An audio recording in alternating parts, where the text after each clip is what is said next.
Hey guys, this is Cybertronium Mobian here, and today we're going to be playing one of the most it's probably not most overlooked, but in my personal library, this is probably the most overlooked game I have played. Because it's like, I'm not the biggest Legend of Zelda fan, I'm going to say this outright. I played Oracle of Seasons, and just lately, I'll just say it like this. I haven't played Ocarina of Time until after Breath of the Wild released.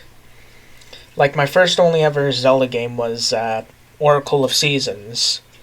And then my second Legend of Zelda game was technically Wind Waker, but we're not going to talk about that because I have no good memory about that. So today, we're going to be playing Hyrule Warriors Age of Calamity. Is that what it is? Yeah. So we're going to go ahead and start with this. We're going on hard because I know this is a little more difficult than that other one. Yeah. We are going to battle with the Bokoblins.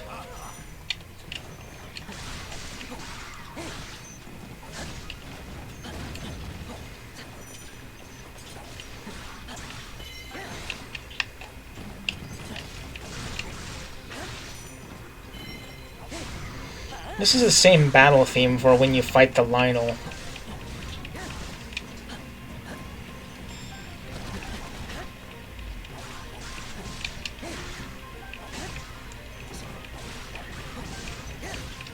When I got this about, I think it was like 3 or 4 days ago, I started off with Apocalyptic mode, and with how well that works, you probably shouldn't start there because that's almost impossible. Like, sure, if you know what you're doing, you could probably get through it much easier than I, but I have a little bit of a different standard, personally. So, I restarted the game. I went and did normal mode because, it's simplistic. I can get through it without losing my mind. And so here we are doing hard mode in Age of Calamity because I actually got to, I think it was chapter 3, was it? Well, either way, I got to get some experience with this. I think by the end of this probable playthrough, I will get to my personal gripes and complaints about this, but as of right now, this is probably got to be one of my favorite games that I missed out on when I played, well, I guess when I played any title back in 2022, or let's just say that this game holds up in its own right for me personally.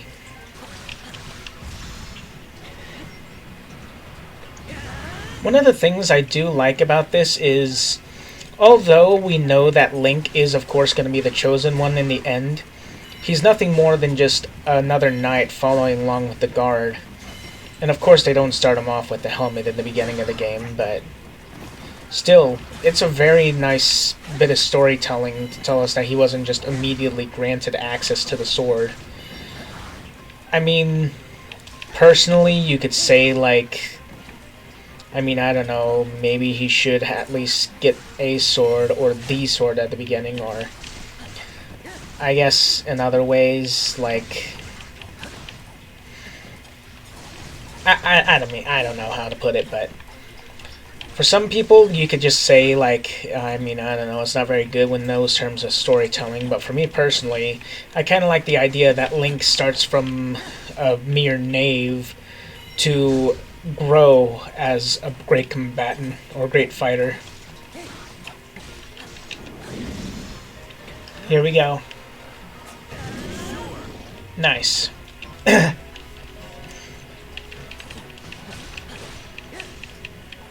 Well, we have a Moblin Slayer among us. Yeah, the Moblins are a little harder than you would expect from Breath of the Wild. like, I get I get you guys need like something stronger than a regular bokoblin, but straight up having to fight against the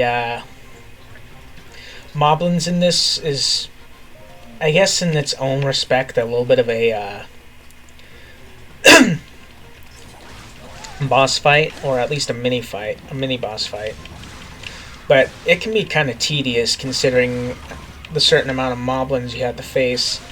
Mostly it's regulated to like 2 or 3, but they take so long to usually kill if you're not like top tier linkage.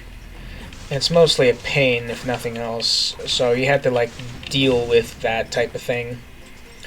But overall, I mean, the combatant stuff itself is pretty fine. Especially in terms like this, you could eventually get yourself to have more combative possibilities. Like, you can grow to get yourself more combos with your regular fighting. And there's a lot of nice stuff that tends to synergize with different character uses. But me personally, I just like the hack and slash of it all. Besides, there's nothing like a good fighting game where you can actually do the fighting itself and progressively get better as you fight. So it's kind of like a normal aspect of fighting itself, while also getting that chance to see yourself grow as a better fighter than what you originally started off as. I don't know, I guess for me it's like a personal preference of how your skill actually comes out towards the end. It's good to start off basic, but you should always grow. So that's why, like, I have nothing against the game Forged to Fight itself, but, I mean, you can't hardly level up without actually, you can't actually level up without using something like ore, which, as much of a thing as it is itself, it's kind of, how should I put this? It makes sense for a robot to have to use, like, other parts to grow as a fighter, but at the same time, it just feels different for me. The logic makes sense, but not the gameplay, I guess I should say. Okay, here we go. When it comes to playing this game, one of my favorite characters overall is Impa. And that's mostly to have to do with being able to create all these different symbols and then get that chance to absorb said symbols to like grow yourself a personal army that doesn't have to keep dealing with all the excessive fighting people around you. Like, look at this. You basically can have like 4 to 8 clones of yourself to basically do a whole bunch of fighting for you.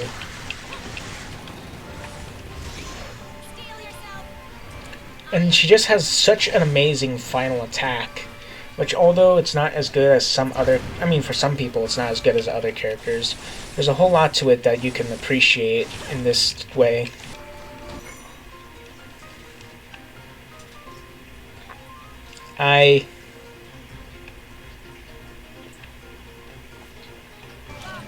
Oh, yeah, right.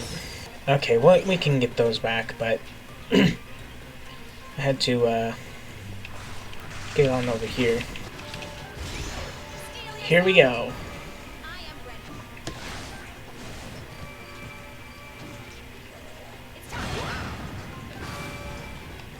That is very strong. And that's why Impa is one of my favorite people to fight as. Because of how long some of these stuff can be, I am probably just going to limit it to probably like 2 per recording. Because, I mean, the story stuff can get tedious alone, but something like the, wait, I'm going the wrong way.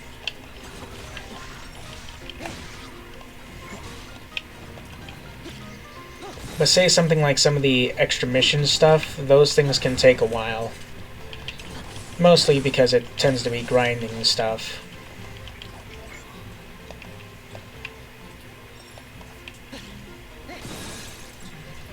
Kind of like your average RPG. Well, at least something based like that.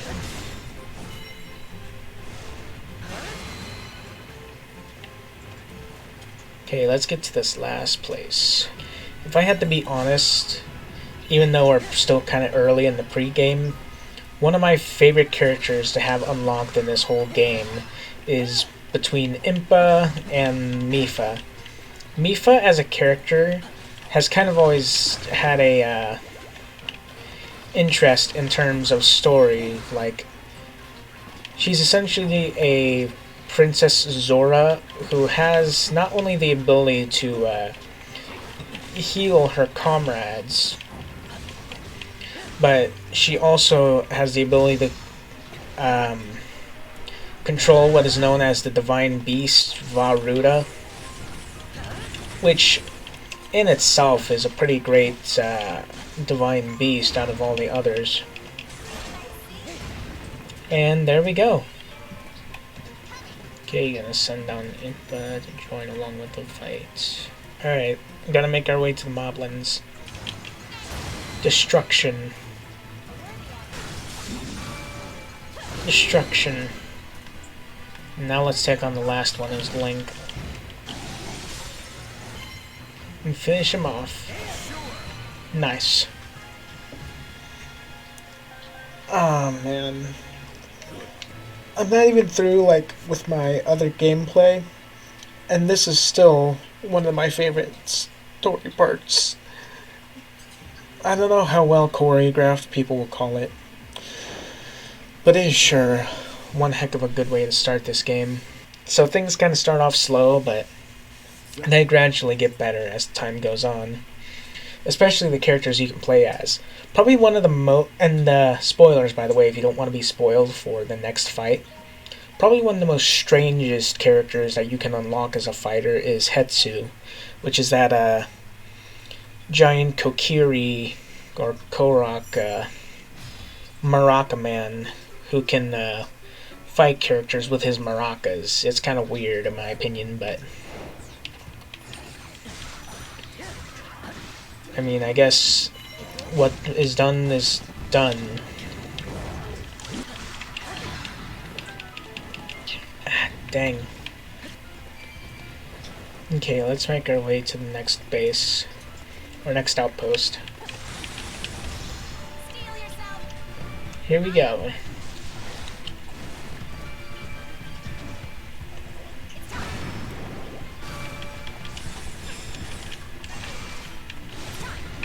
Something that should be addressed when it comes to playing this is, and I almost forgot about it, for characters like Impa, there's a instance where you can actually use the one thing that I do find kind of strange, well, that does happen, it's not strange, but it happens, is when you're doing said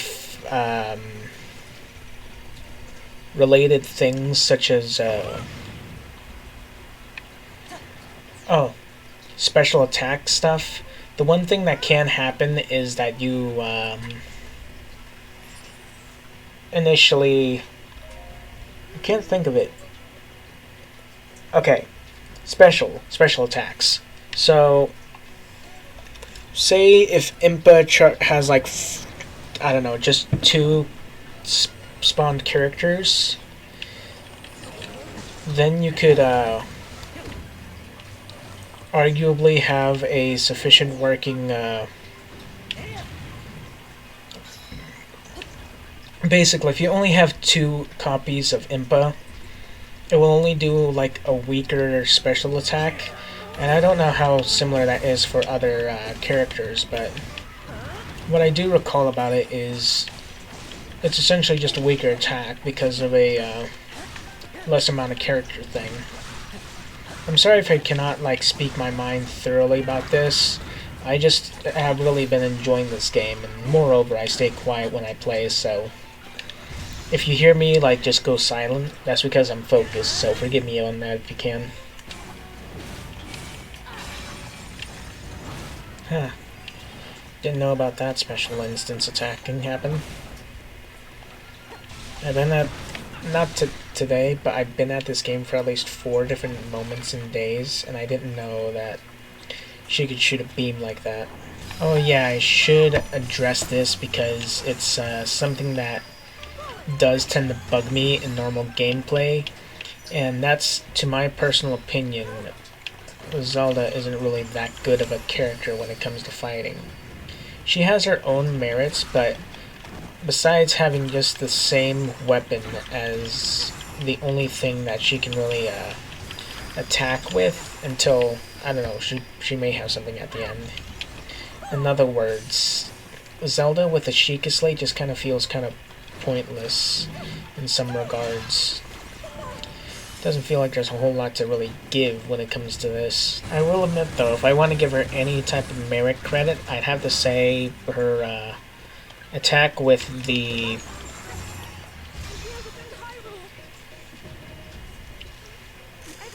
would be at the way that the bomb ruin is executed. It actually kind of works in its own way, which is like a good way to use the bombs, just make it like a little robot bomb thing, but aside that and the special attack, there's nothing really of merit to give to her otherwise. She's overall kind of just a useless character to me. Not useless in plot terms, but useless in battle power. I almost forgot about just the running X attack. You only just do a normal attack, but because it's shield surfing, you can allow yourself to go farther without having to keep worrying about stamina or, the slow running. I think the only other character which could pull off something similar could be Daruk, but otherwise it's mostly just Link who can do this. There we go.